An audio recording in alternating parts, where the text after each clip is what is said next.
안녕하세요. LA의 비투쇼입니다. 새로운 한 주가 시작되었습니다. 이번 주는 굉장히 중요한 한 주가 될 것 같은데요. 여러분들도 벌써 아시겠지만 이번 주에 금리 발표가 있습니다. 그리고 여러 가지 또 중요한 경제 지표들이 있는데 함께 보도록 하겠습니다.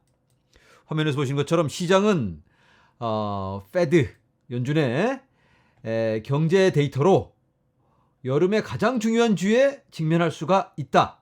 가장 바쁘고 가장 중요할 수 있는 여름의 주가 다가오고 있으며 연방준비은행 또 다른 4분의 3포인트 금리 인상을 제공할 것으로 예상이 됩니다. 0.75%가 될 걸로 시장은 지금 예상을 하고 있습니다. 그리고 2분기 GDP가 발표가 되죠. 28일 한국 시간으로 28일 새벽에 금리가 발표되고 GDP는 28일 밤에 발표가 됩니다. 한국 시간으로요. 그리고 또 실적 발표가 있는데 지금 실적 발표 시즌입니다. 굵직굵직한 테크 기업들이 발표를 합니다. 아무래도 나스닥과 코인 시장이 많이 함께 움직이는 모습을 볼 수가 있습니다. 그래서 굉장히 코인 시장에 영향을 끼칠 것 같은데 화면에서 보신 것처럼 애플, 마이크로소프트, 알파벳, 구글입니다. 그리고 메타 이런 굵직굵직한 회사들이 이번 주에 실적 발표를 합니다. 어떻게 나올지. 한 전략가는 어닝 시즌이 우려했던 것보다는 좋다는 투자자들의 태도가 계속 이어질지 여부가 진짜 결정적이라고 말했다. 사실 이 실적은 그렇게 좋게 나오지가 않고 나쁘게 나오는데 예상치가 워낙 낮다 보니까 예상보다는 좋다. 그러니까 사람들이 긍정적으로 반응을 하고 있어요. 지난주는. 이번 주는 어떻게 될지 이게 아주 또 중요한데 한번 보시면 마이크로소프트, 애플이 각각 화요일, 목요일에 발표를 하고 구글의 모회사 알파벳은 화요일에 결과를 발표합니다. 아마존은 목요일, 그리고 페이스북의 메타 여기가 수요일에 발표를 합니다. 굉장히 중요하다고 볼 수 있겠습니다. 이게. 그리고 더 중요한 건 금리 발표죠. 금리 발표. 금리 발표를 한번 살펴보도록 하겠습니다. 시장의 방향 이게 어떻게 될까? 지금 금리 발표 시장의 예상은 0.75%가 76.9%로 압도적으로 높습니다. 화면에 보시는 이 자료는 CME 자료인데요. 중간에 과정에서는 이렇게 의견이 갈리기도 하지만 마지막 며칠을 남겨놓고는 의견이 많이 좁혀지는 모습을 볼 수가 있는데 아직까지는 이게 거의 대부분 맞았습니다. 이제 며칠 안 남았으니까 이대로 간다면 0.75가 될 확률이 굉장히 높다라고 볼 수가 있겠습니다. 자, 그런데 6월달 CPI 소비자 물가지수가 어마어마하게 높게 나왔잖아요. 9.1%. 그러면 이 정도로 높게 나왔다면 1%를 올려야 되는 거 아닌가 이런 생각이 있을 수가 있는데 인플레이션 수치가 6월달치는 높게 나왔지만 지금 현재는 꺾이는 모습을 볼 수가 있습니다. 우리가 자주 확인을 하죠. 근원 인플레이션은 꺾이고 있다. 3월에 고점 찍고 그리고 우리가 자주 살펴보는 트루 인플레이션 여기를 보면 여기 6월 달에 이렇게 살짝 높긴 합니다.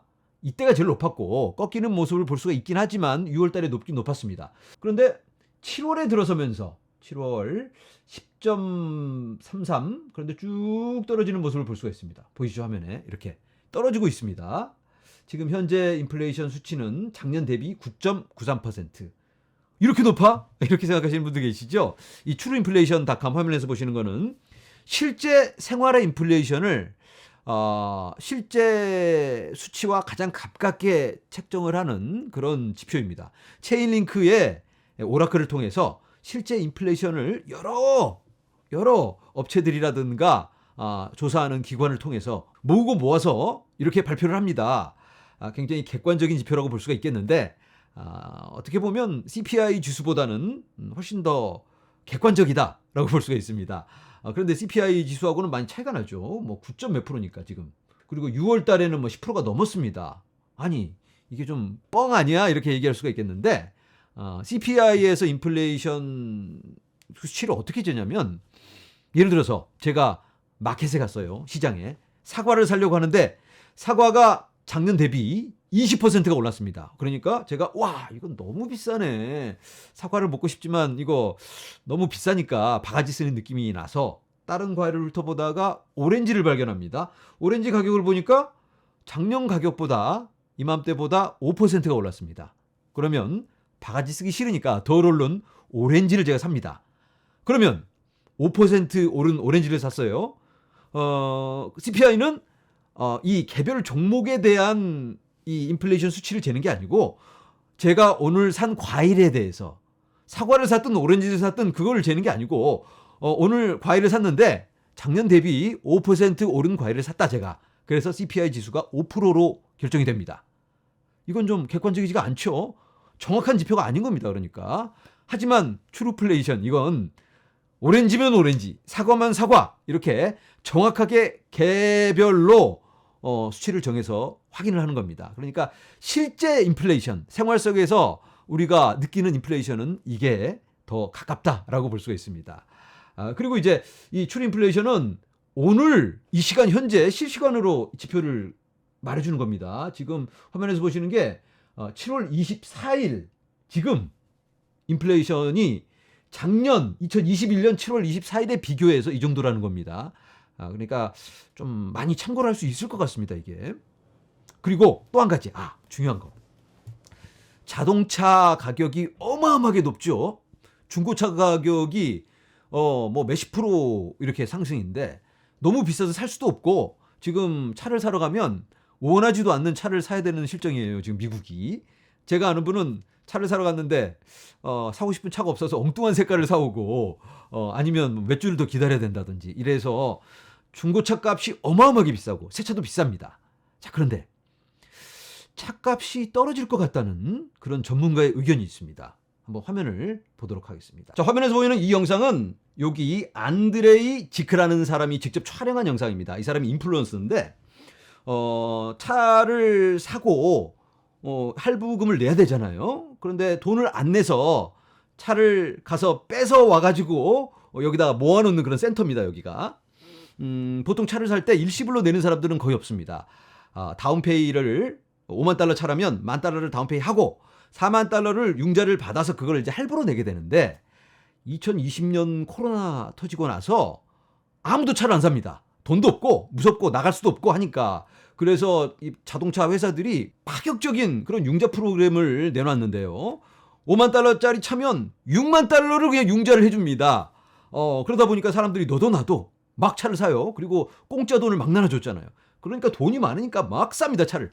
5만 달러? 아유, 돈도 아니지 뭐. 그럼 막 사고 필요도 없는데 또 사고 또 사고 막 차를 샀는데 이제는 공짜 돈을 안 나눠주고 인플레이션 때문에 삶이 팍팍해집니다. 보통 사람들이 쪼들게 되면 제일 먼저 안 내는 게 차입니다. 차값을 안 내요. 집값은 혹시 뺏기면 안 되니까. 근데 차값을 제일 먼저 안 내는데 안 내면 계속 이제 편지가 오겠죠. 빨리 내라. 2달 늦었다, 3달 늦었다 하다가 결국은 이 견인차가 와서 뺏어갑니다. 그래서 이제 뺏긴 차들이 여기 이렇게 모여 있는 건데 한번 이 규모를 한번 볼까요? 자, 이렇게 쭉 갑니다.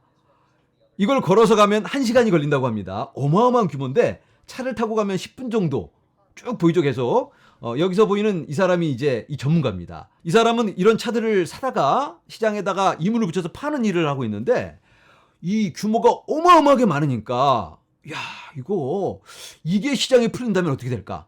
이걸 이제 은행들이 이제 뺏었으니까 은행들이 가지고 있는 건데 이걸 한꺼번에 풀어버리면 갑자기 차값이 뚝 떨어지잖아요. 그러니까 한꺼번에 못 풉니다. 이걸 이제 나눠서 시장에 풀어야 되는데 곧 이게 나가게 됩니다. 이 사람 말로는 이게 만약에 제대로 풀린다면 차값이 폭락할 수도 있겠다.